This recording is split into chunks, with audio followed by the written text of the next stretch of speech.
Welcome back, everyone. We'll continue with the next question on the review, unit test number 1. We are on page 83, and this is question 9F from the textbook. So in this question, we're asked to find the equation of the tangent drawn on the function y equals root of x minus 2 over third root of x, and the tangent is drawn at the point P1 and negative 1. Now, remember that this is a point that is on the equation, which means on the graph of this function represented by this equation, which means that the coordinates x and y must satisfy the equation. I'm just adding this as a detail and as a reminder. If you want to check, it is a good idea. So if x equals 1, we have root 1 minus 2, that's negative 1 divided by 1. So you can see that the coordinates satisfy the equation. Now, what we are trying to do is find the equation of the tangent, and I like to start off from the general form of the equation so that I can have an idea of what I'm asked to find and where to start from. So, equation of the tangent would be in the form y equals mx plus b, and the information that is provided in here is the x value, which will be an x value that is on the graph of this line. So that means that the point 1 and negative 1 also be on the graph of the tangent, obviously, because we are drawing the tangent right at this point, which means that the coordinates 1 and negative 1 will be both on the graph of the function and on the graph of the tangent. So x equals 1, y equals negative 1. So what we are looking for are the slope and the y-intercept. These are our unknowns.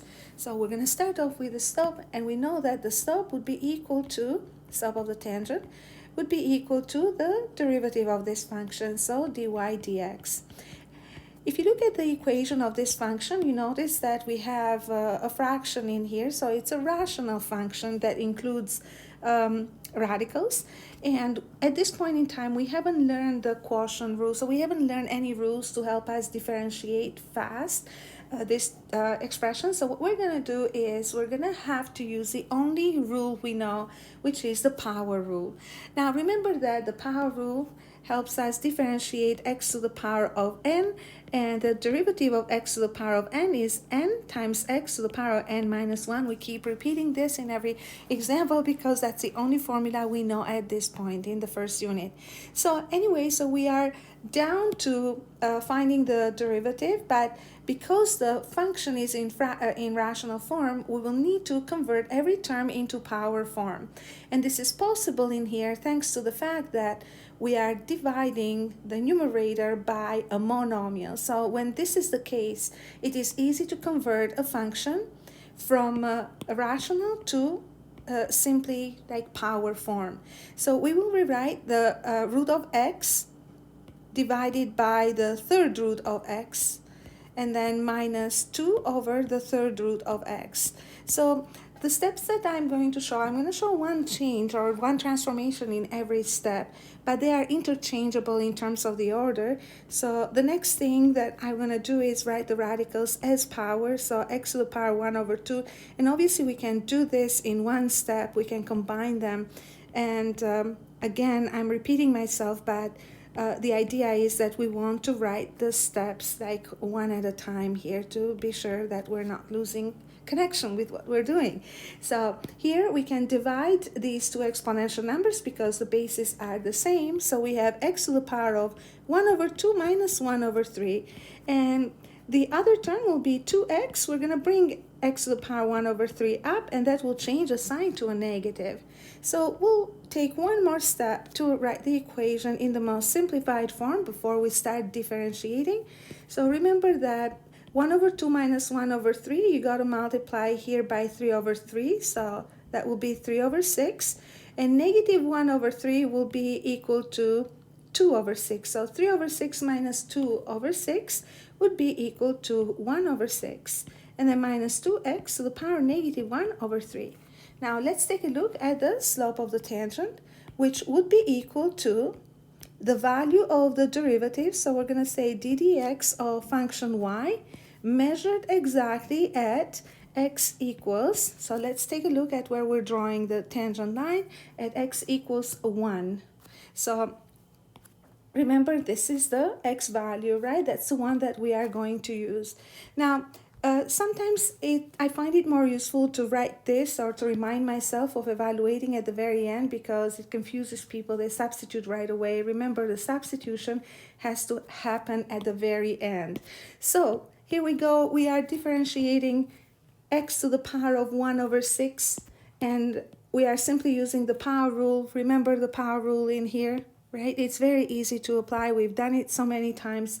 And we have 1 over 6 here, x to the power of 1 over 6 minus 1, and then minus 2, and then you differentiate only this part because only this part of the term contributes to the change in the function, okay, or the change in the value of the term.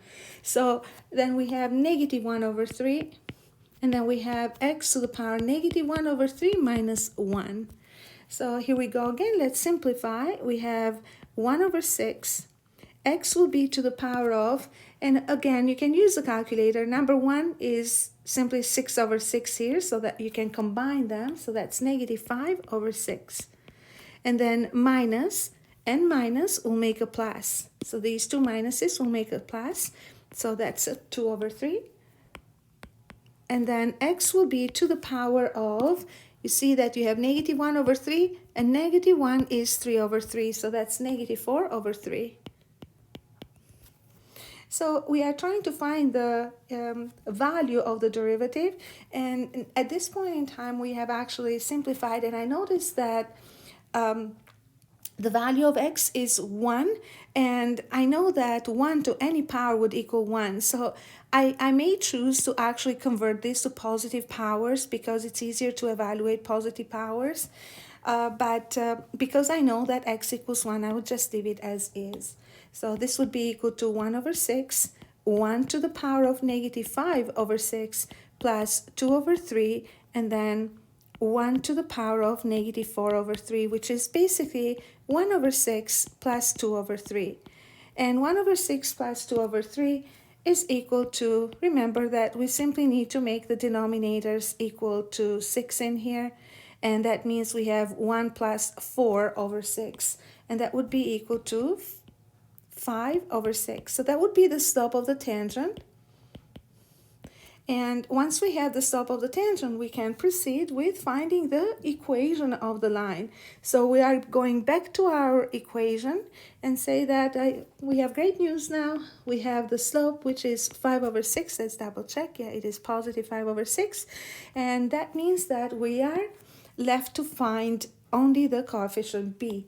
So for coefficient b, now we substitute everything that we have. Let's be consistent with the colors here. So negative 1 would be equal to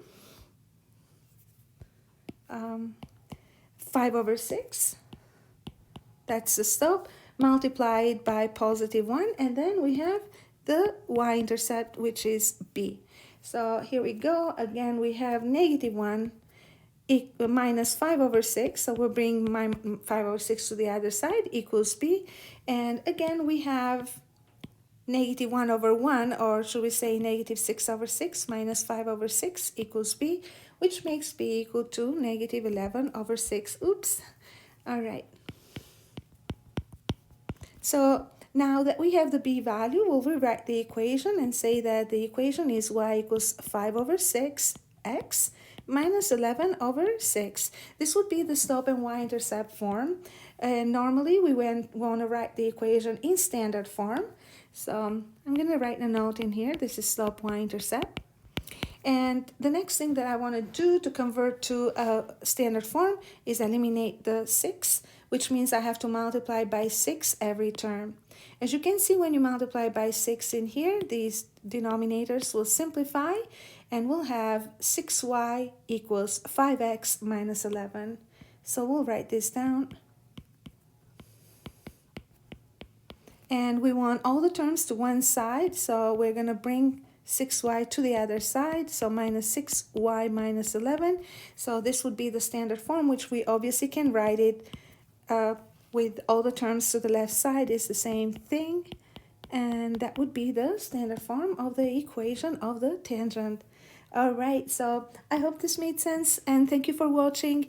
And keep bringing the questions so that we can discuss them to more detail. So standard form in here. Bye for now.